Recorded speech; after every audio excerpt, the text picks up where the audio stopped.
Hey there, fellow marketers, Professor Wolters here, and today we're here on the coast of El Salvador. And today we're going to talk to you about is ethical marketing research.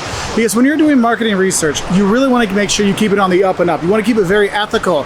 Because when you start doing unethical marketing research, most of the times you're not going to get the information that you need to hear. Because you can manipulate data. I can get a study to tell me whatever I want. But do I really want the study to tell me whatever I want, or do I actually want to learn from that study? And that's why it's really important to make sure you have ethical marketing research. And probably one of the biggest things you need to make sure you're doing is making sure you're keeping the participants anonymous. You want them to, give all the information they can without them worrying about someone's going to come back and find out about what they say. If you look at in YouTube comments where people can make up fake accounts, they'll share a lot of information, maybe too many things. It'll be really mean or over the top.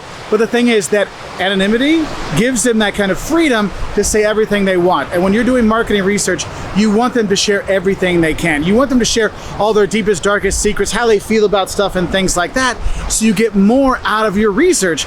Because if they know that you know who is going to answer that, don't you think they're going to give you the answer that they want you to hear? It's like, oh, students, I want to know, who is your favorite professor?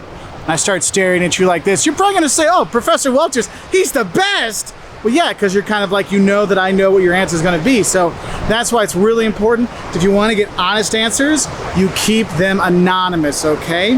Now, another thing that's going to help you keep with ethical marketing research is make sure you're not coercing the participants, because if you're forcing people to do the study, think about it, if I say you have to do this, fine. Is it for a grade? No, it's just participation. What are you going to do? A. You're going to answer as fast as you can, not read the answers, and be done with it.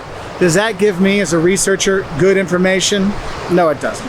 So you want to make sure people want to do that. They want to participate. That's why in my classes, when we have these marketing research studies, it's all extra credit. Hey, if you want to do it, great, go for it. We'd love you to do it. If you don't, it's okay. Don't worry about it. Because we want the people to feel like, hey, I'm going to answer this with my free will. I'm going to do it because I want to do it, and you get better information that way.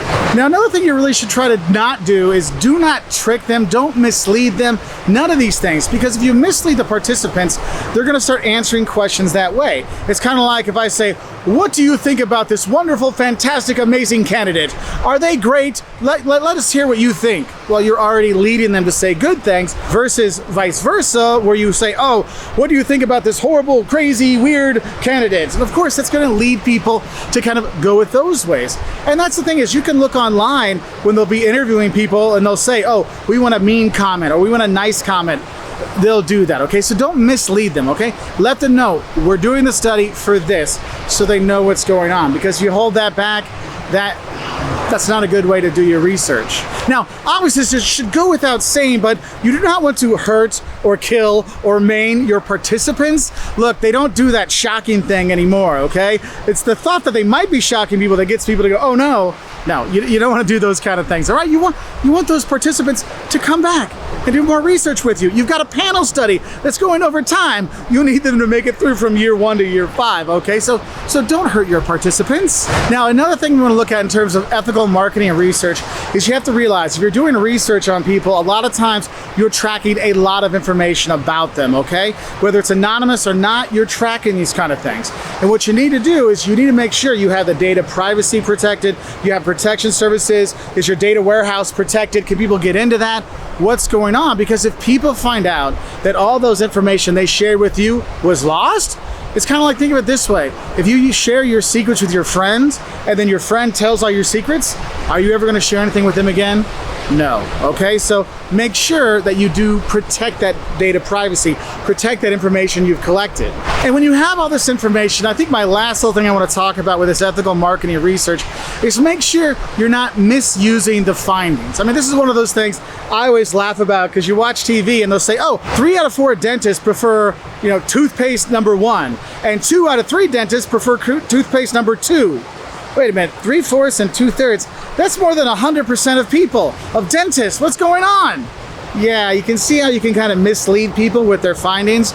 You don't want to do that, okay? So make sure you keep it on the up and up, because you want to have the best marketing research possible, because that will give you the best information for you to go forward, so you know what products you should sell, how you should sell to people, what your customers really want. You want to have that information. So I hope this helps you know a bit more about ethical marketing research. There's a lot more issues out there we could talk about, but I think this is a nice way to start.